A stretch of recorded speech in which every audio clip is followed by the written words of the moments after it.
Okay, so this is going to be some higher level information. I was born into a narcissistic family. They treated me as a narcissistic scapegoat from my early 20s, late teens on. They used to call me Kelso from that 70s show. It's kind of a joke. Been connected to places like Hollywood and the music industry for a long period of time. There are some things that I never really discussed that I had experienced before. One of the things was that I used to hear radio waves in my head. I didn't know what they were until I was a late teenager, and I lived next to Mexico. And it wasn't until I heard a car commercial in Spanish that I knew what it was. I'd hear snippets of songs, and I'd be like, okay, why is that in my head for 10 seconds and out? It's not like it would be a song that'd be stuck in my head for days. It was like, snippets of songs and snippets of sound bites and things like that. And this is back when the radios were the dominant factor as far as transmissions and communications go. So I kept that quiet to myself until I was, in my late 30s, because I didn't think anybody would believe me until I started recognizing, well, it's pretty much undeniable from my past experiences and history that I've explained up to this date. Like I said, I was a narcissistic scapegoat of a family, and one of the things my mother used to tell me is that in our family, deaths always come in threes.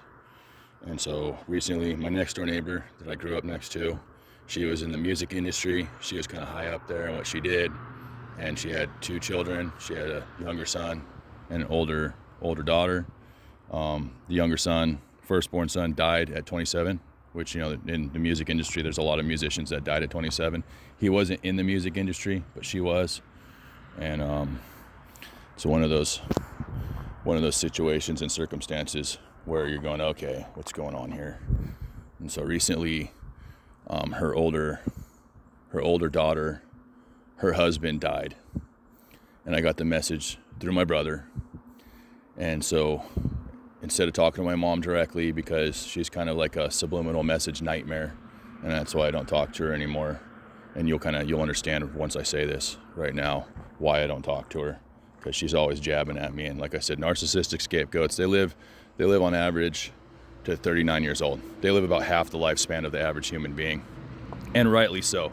They're tortured, they're tormented, they're psychologically mutilated, sleep deprivation, poisoned, beaten half to death, tormented, both psychologically and physically.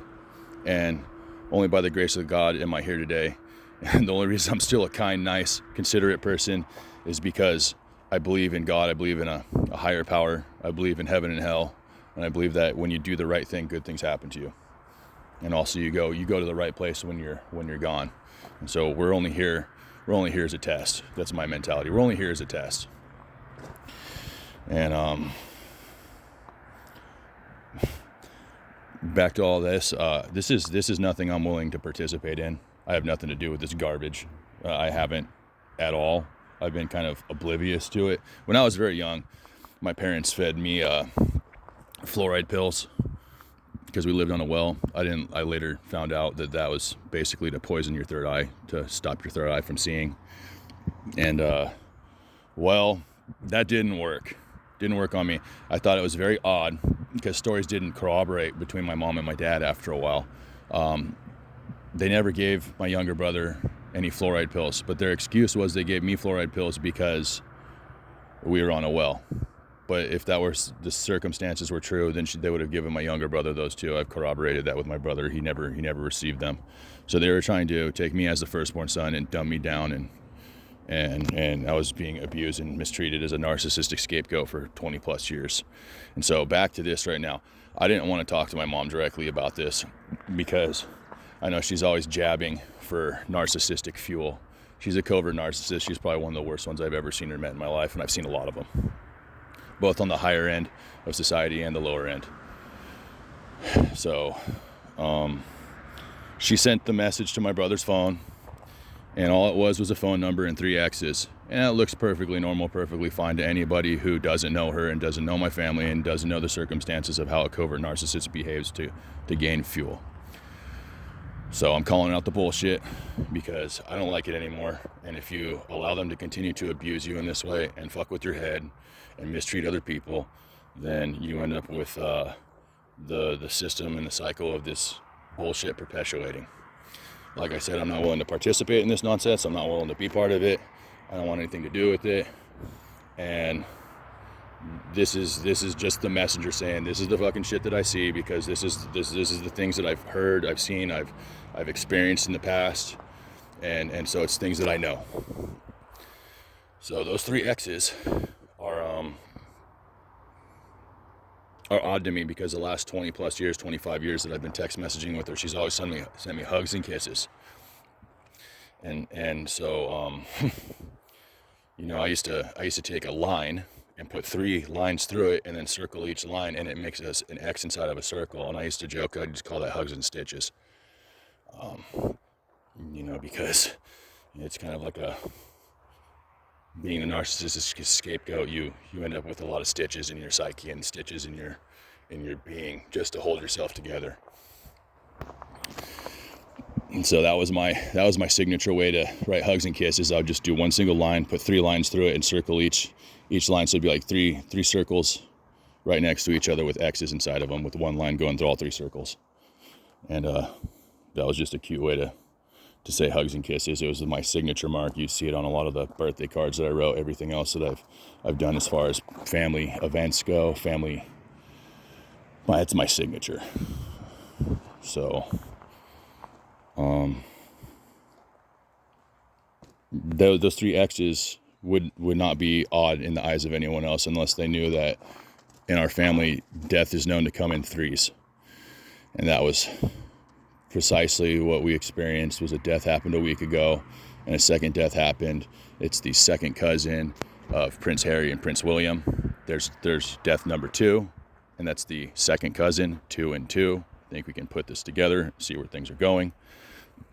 There's most likely going to be a 3rd death. So, hold your cards close is what I have to say. I'm sending my condolences right now to the royal family, and I've been dreading calling my next door neighbor's daughter for the last week, knowing those 3 X's meant more than what most people would see. And so, like I said, I don't talk to my mom directly anymore, because she just wants to do these little subliminal jabs and thinks she can get away with it, and that's an obvious sign right there. 24 hours ago, the second death that just occurred was a royal family, which is one of my bloodlines. And there's obviously a 3rd one coming.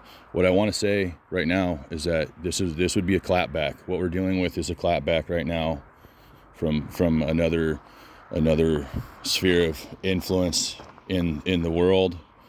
Right now, Meghan Markle and Prince Harry have kind of been removed from their positions of power in the royal family, kind of been dethroned, so to speak. And if you look at it, Meghan Markle, she's half black, and I'm assuming probably Egyptian, or part of the Egyptian Illuminati, whatever you want to call it. And so she was second in command. I was abused for a long period of time. They used to tell me, you're like Joseph, because of all the bullshit I've been dealt with. And they tell you the story. You're Joseph. You were abused, betrayed by your own brothers, and now you're going to be second in command of Egypt. And I always said, well, who the fuck is going to want to be second in command of Egypt after being abused like that, when they could just free the slaves, right? And so I'm sitting there going, what in the actual fuck? And so here we go. We're freeing the slaves. Right now, the United States government is prosecuting, indicting Obama, Biden, and Hillary Clinton with treasonous charges. That's part of the same establishment. It's the Egyptian Illuminati. They're being removed from their position of power. And so you're seeing that the second in command, or not the second in command, would have been like Prince Harry and Meghan Markle, who wears the pants. And so you're looking at the whole Joseph being second in command thing. That was Prince Harry. That's one of the 6 examples that I have. Nelson Mandela got treated the same way. That's a Joseph story in the Bible. All I have to say right now is what you're doing is removing their power, so they're clapping back. There will be a 3rd death. I don't know where it's coming from, who it's going to be, or how it's going to happen. But don't stop. What you're doing right now is removing them from power, and they're lashing out violently, because that's what a narcissist does. When they lose power, they lose their supply, and they lose control. So what you're doing right now is you're removing their power and you're seeing the results of what you would call a narcissistic rage fit. Don't stop. Keep kicking ass. You're going to be able to rule over your land without having this fucked up influence around you that's manipulating, controlling for its own benefit. Keep going. Don't stop.